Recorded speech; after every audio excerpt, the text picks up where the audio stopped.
everyone. This is Shell Point Today for Monday, March 30th. I'm Mary Kay Grimaldi. And I'm Rich Nation, and here's what's happening on today's show. Adrian Kerr will give us a preview of his upcoming Academy class, The Forgotten Worlds of the Americas. And Nancy Reid gives us the inside scoop on gelato being served at the Promenade Cafe. But first, don't forget it's movie night tonight in the Social Center on the island. The 1941 film One Foot in Heaven, starring Frederick March and Martha Scott, will be shown at 6:45. The biographical movie's main character abandons his dreams of becoming a doctor in favor of studying for the clergy. Once ordained, he and his new wife begin a series of moves from one small-town church to another, each with a new set of challenges, not the least of which is the general orneriness of his parishioners. Don't miss this Academy-nominated feature showing tonight. Coming up tomorrow night is the opening gala for the photo show taking place this week through April 10th.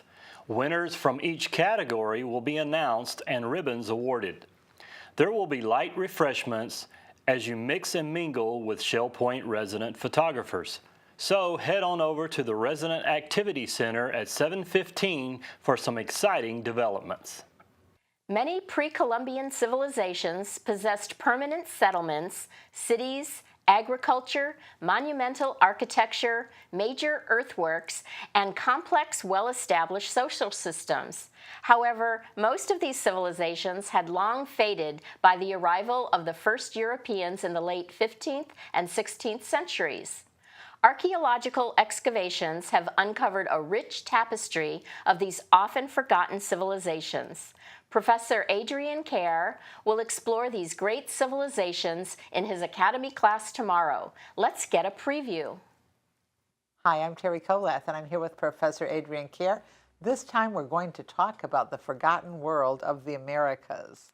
Adrian, why in the world are we going to talk about the Americas? For a long time, people have considered that history started when Columbus discovered accidentally what he thought was China, which turned out to be the Americas.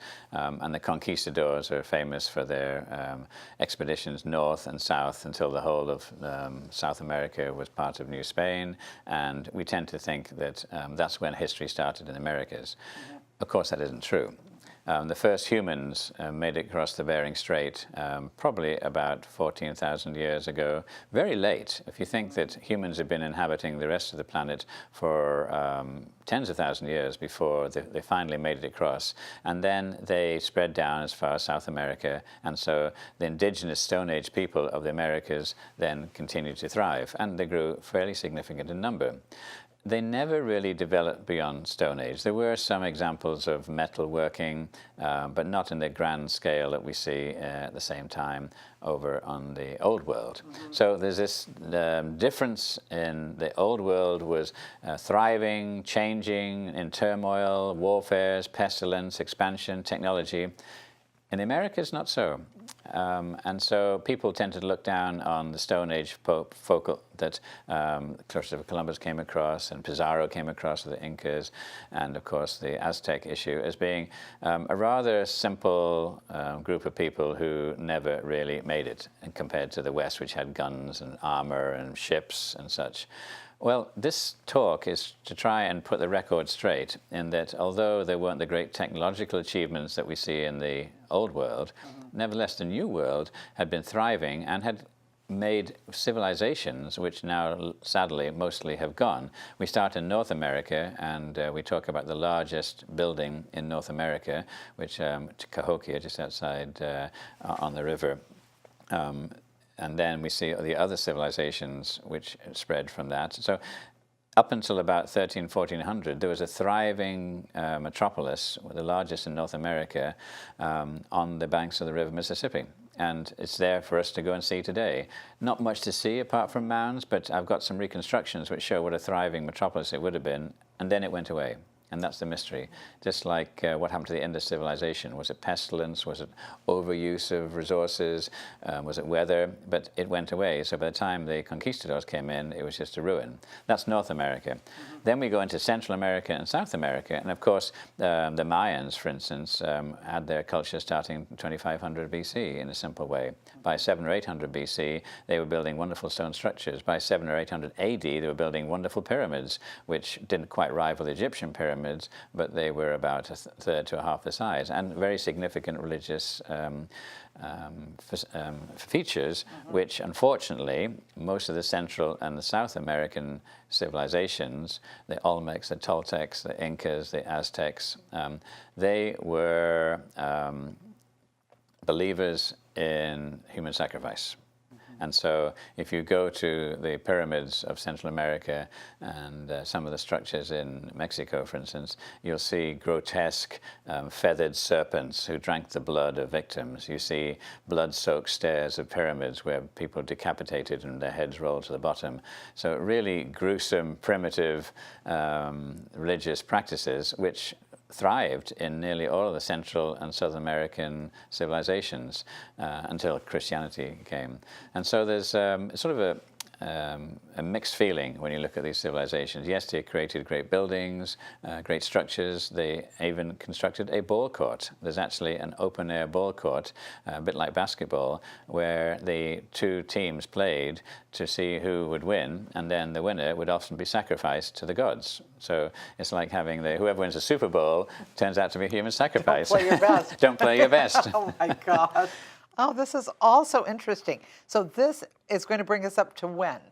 I'm going to start from the very earliest Stone Age people in the Americas and go right up to the time of the conquistadors and what happened to the Aztecs and what happened to the Incas. Super.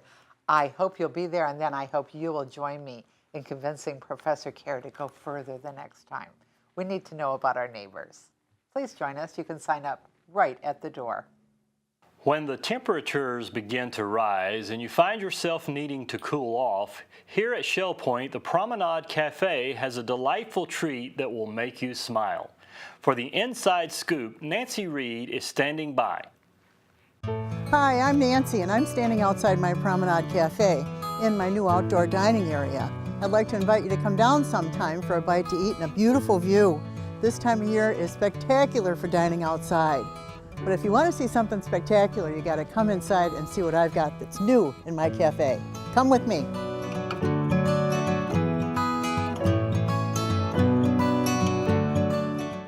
And what I have now is gelato. I currently carry 4 flavors every day, and I'd be happy to show them to you. It's been super popular. It's the newest buzz at Shell Point. I'm especially fond of gelato, coming from an Italian family. And let me explain to you the difference between ice cream and gelato. Ice cream is higher in butter fat and sugar. Gelato has far less air pumped through it, which makes for a more dense product, which means a creamier product. And I have 4 flavors every day. The kind of flavors that you might expect daily. I have a blood orange sorbetto, another flavor called biscotti. I have chocolate chip, and I have a tiramisu today. But I do change these up regularly. And here's an example of the sorbetto. In addition to gelato, I also offer some new breakfast items, and I have a very large lunch menu, including homemade paninis that I offer every day. Another additional popular item down here at my cafe is Mile High Pies. They are so popular. I do homemade dessert bars. I make cinnamon rolls in the morning, and I've always got a smile. I'm ready. So come on into the Promenade Cafe. I'm open Monday through Friday, 11 to 2. Come on down and see me. And now it's time to cover all of today's happenings, menus, and Village Church connections, right after this preview of Listening to the Words with David Howenstein. Easter and what we learn as children are overlapping themes in this week's edition of Listening to the Words. For Easter, one Shell Point resident writes, "We are not bound by that which bedevils us. We can decide to love and rise above all of that." A resident of Cape Coral remembers as a child her Easter basket showing her that her family had little money, but much love. A shell pointer reads aloud the story of a child whose playing of Twinkle, Twinkle, Little Star was turned into a masterpiece. A news press writer hopes modern pressures will not diminish her young son's love of Southwest Florida nature. A Southwest Florida writer remembers those misdeeds he only thought he was getting away with in grade school. Finally, what a 5-year-old teaches us about growing up without a father. David Howenstein reminding you that the same 30-minute Listening to the Words program begins at the top and bottom of the hour each day this week. That's all on Shell Point Channel 12. Thank you for listening. Hello and welcome to the Happening segment of Shell Point TV. I'm Caitlin Van Scoy and this is Bev Chanley, and we're going to let you know all the activities happening for Monday. At 8 a.m. we start with men's match play doubles tennis at the Woodlands Tennis Courts. We have virtual bowling at the Resident Activity Center at 8:45. And billiards will take place in the Resident Activity Center at 9:15. The Lollygaggers Paddlers head out for their weekly outing at 9:15. And at 9:15, we have pottery down in the pottery studio. At 10 a.m., we have men's match play doubles tennis at the Woodlands Tennis Courts. And the Suzy Q heads out to Matanzas on the Bay at 10 a.m., and you do need to sign up for that. At 10:30, we have Disciple Men's Study Group in the Woodlands Game Room. And we have the Table Tennis Clinic in the Tarpon Room at 10:45. 11:30, we have a Health Connections class, Specifics and Cardio Conditioning. That's in the Health Club, and it's currently full. Here's Bev for our afternoon lineup. Thank you, Caitlin. At 12 o'clock today, we're going to have Mahjong being played in the Sable Room down at the Woodlands. And we go to 1:15, where we have Advanced Table Tennis in the Tarpon Room. Zamba, the card game, will be in the Resident Activity Center starting at 1:15. And our last 1:15 activity is Tone Chimes, and that's in the Osprey Room on the island. From 1:30 to 3:30, the Model Train Room will be open for tours. The Beady-Eyed Bead Club will be in the Oak Room at 2 o'clock. And at 3 o'clock, we have a Health Connections class, Pilates Stretch. That's in the Health Club on the island. We have another Health Connections class at 3:30, Aqua Agility and Conditioning. That is held at the LifeQuest Aquatic Center. We're going to jump to 4 o'clock for pickleball down at the pickleball courts. And at 5:30, if you're a single looking for someone to dine with at the Crystal Dining Room, head to the singles table at 5:30. At 6:30, Duplicate Bridge will be in the game room of the Woodlands. It's movie night at 6:45, One Foot in Heaven, a 1941 film, and that'll be in the Social Center on the island. We'll round the evening off at 7 o'clock with square dancing. That'll be in the Health Club, and that's currently full. Well, we're happy to see you here today, and we'll see you right back again tomorrow. Hi, I'm Terry Kolath with your Academy information for Monday, March 30th. At 10:15, we have Crossing Cultural Barriers continuing in the Social Center on the island. And at 10:30, the Anatomy of Words continues in the Oak Room of the Woodlands, and they welcome everyone. Tomorrow we have a new class, The Forgotten World of the Americas, with Professor Adrian Kerr. Menus for Monday. In the Crystal Room, the Crystal Platter is roasted vegetable lasagna with garlic flatbread. The dinner special is All Home Cooking Night for $11.95, and the soup of the day is cream of chicken. In the Island Cafe for lunch, the special is a Chicago-style hot dog with baked beans and chips for $7.25. The dinner special is an avocado bacon Swiss cheeseburger wrap with fried green beans for $8.25, and the Palm Grill is closed on Mondays. All menus are available 24 hours a day at www.shellpoint.net. Hi, welcome to Village Church Connections. I'm Andy Hawkins, the senior pastor of the Village Church, and we're about to embark upon an extraordinary journey here at the Village Church. It's the highlight of our church year. It's Holy Week. And it is a journey with a lot of ground to cover. A theological journey, to be sure. Many of the great doctrines of the faith are on display during this week. But it's more than a theological journey. It's a devotional journey, a spiritual journey. As we walk through the events of the last week of Jesus' earthly ministry, we are led to experience something of our Savior's passion, His love, His sacrifice, and His victory. Jesus' final week changed everything, and it has the capacity to change you and me as well. We hope you will join us in each of our celebrations, and so participate with us in this transformative journey. On Tuesday afternoon at 2:45 in the church sanctuary, we'll enjoy a model Seder meal. We'll taste and experience the elements of the Passover meal, and more importantly, we'll learn how those elements connected the Old Covenant Passover with the person and work of our Savior, whom the New Testament calls our Passover. Reservations are required, so contact the church office quickly to see if you can be accommodated. It's an experience you won't quickly forget. On Wednesday evening at 7:15, we continue our journey through a service of prayer and meditation.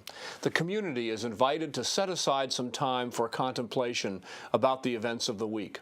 Dr. Sue Stranahan, the Director of Spiritual Services at Shell Point, has put together a service rich in meaning and has included a number of residents as leaders. We hope you'll take the time for the kind of reflection that will bring to life all the events of the week. On Friday, we will observe our traditional Good Friday service when we remember the crucifixion of Jesus and its rich significance for our redemption. And once again, this will be a memorable participatory service as we gather around a large cross, literally, as groups and partake of communion together. This service is at 10:15 on Friday morning. Easter Sunday, of course, is the climax of the week as it was in the first Holy Week. We begin to commemorate the resurrection of Jesus at 6:45 a.m. with our sunrise service. As has been our tradition, we will enjoy the beauty of our surroundings along with the sunrise over the Caloosahatchee River by gathering in the amphitheater overlooking the lagoon on the island. Janice Quinlan, our international worker in residence, will be our speaker, followed by the release of doves. Our journey would not be complete without this dawn gathering, remembering those first moments when the women went to the tomb and found it empty. Our Resurrection Day morning worship service at 10:15 will celebrate the resurrection of Jesus with glorious triumphant music and a special inspirational message. The renowned organist Diane Bish will join with our choir in the celebration as our journey reaches a climax. And finally, our journey will conclude with a special Season of Praise concert with Diane Bish. She is known as the First Lady of the Organ and has performed around the world on some of the greatest instruments in the world. The music will put the finishing touches on a very special Holy Week, reminding us of how our journey will ultimately end as we believe in Jesus with an eternity of praise due to the name of our glorious Savior. So what a journey.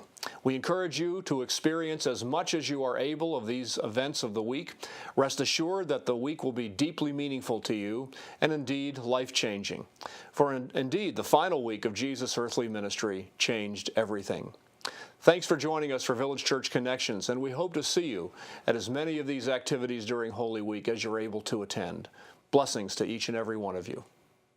Thanks for joining us on today's show. Be sure to watch again tomorrow as we get a health tip from Heather Batty and Melanie Brode. And we'll show some of the scenes from last week's Shell Point Singers Spring Concert. Until then, this is Shell Point Today for Monday, March 30th. I'm Mary Kay Grimaldi. And I'm Rich Nation. We hope you have a wonderful rest of your day, and we'll see you again tomorrow.